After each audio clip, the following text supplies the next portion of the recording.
नमस्कार, विंध्या टाइम्स में आप सभी का स्वागत है। गुजरात के मुख्यमंत्री विजय रूपाणी ने कल इस्तीफा दे दिया, जिसके बाद सियासी गलियारों में हलचल मच गई है। अब यह इस्तीफा उम्र का तकाजा है या अगले विधानसभा की तैयारी, इस पर बीजेपी की रणनीति तय है। दरअसल देश भर में मॉडल की तरह पेश किए जाने वाले मुख्यमंत्री विजय रूपाणी को हटा दिया गया। वहीं रूपाणी ने अपना इस्तीफा देने के बाद पूरी तरह सरेंडर करते हुए ये साफ कर दिया कि अब कमान किसी ऊर्जावान और पीएम मोदी जिसे चुनेंगे उसके हाथों में दी जाए तो ठीक है। अब इधर गुजरात के नए सीएम की रेस में दादरा नगर हवेली, दमन दीव और लक्षद्वीप के प्रशासक प्रफुल्ल खोड़ाभाई पटेल, गुजरात के उप मुख्यमंत्री नितिन पटेल और केंद्रीय स्वास्थ्य मंत्री मनसुख मांडविया के नाम आगे बताए जा रहे हैं। वहीं केंद्रीय मत्स्य एवं पशुपालन मंत्री पुरुषोत्तम रूपाल और गुजरात भाजपा के अध्यक्ष CR पाटिल के नाम भी चर्चा में शामिल हैं। मीडिया रिपोर्ट्स में कहा जा रहा है कि 2 डिप्टी सीएम बनाने का फैसला भी लिया जा सकता है। हालांकि डिप्टी सीएम के लिए किस किस के नाम की चर्चा है, यह भी साफ नहीं हो पाया है। बता दें, रूपाणी ने 26 दिसंबर 2017 को दूसरी बार गुजरात के मुख्यमंत्री पद की शपथ ली थी।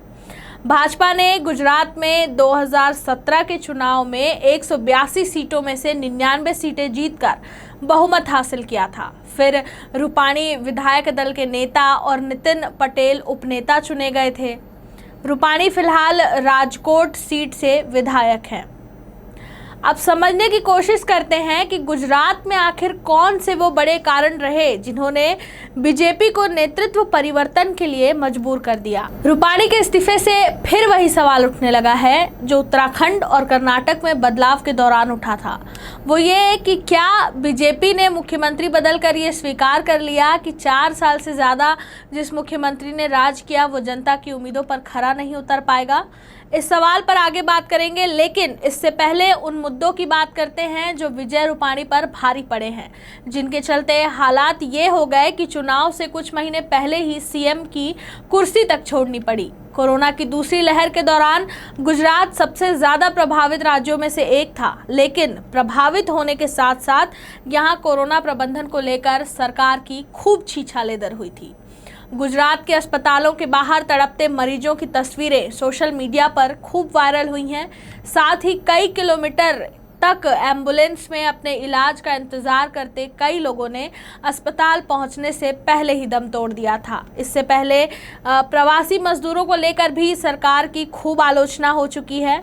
कोरोना की दूसरी लहर के दौरान गुजरात सबसे ज़्यादा प्रभावित राज्यों में से एक था, लेकिन प्रभावित होने के साथ साथ यहाँ कोरोना प्रबंधन को लेकर सरकार की खूब छीछालेदर हुई। वहीं पिछले 26 सालों में बीजेपी गुजरात की सत्ता में काबिज है, लेकिन विजय रूपाणी के कार्यकाल में पार्टी को कितना नुकसान हुआ है और एंटी इनकम्बेंसी का अंदाज़ा तब लगाया गया जब गुजरात में पहली बार चुनाव लड़ने जा रही आम आदमी पार्टी ने निकाय चुनाव में अपनी एंट्री से सभी को चौंका दिया। भले ही बीजेपी इन चुनावों में बम्पर जीत दर्ज की हो, लेकिन बीजेपी के गढ़ माने जाने वाले सूरत में आम आदमी पार्टी ने 27 सीटें जीतकर बाजी मार ली थी। ये वही सूरत है जहां से प्रदेश अध्यक्ष CR पाटिल आते हैं। बीजेपी के लिए आम आदमी पार्टी ने भी खतरे की घंटी बजाने का काम किया था। अगर पिछले विधानसभा चुनाव के नतीजे देखें तो बीजेपी ने मुश्किल से गुजरात में सरकार बनाई।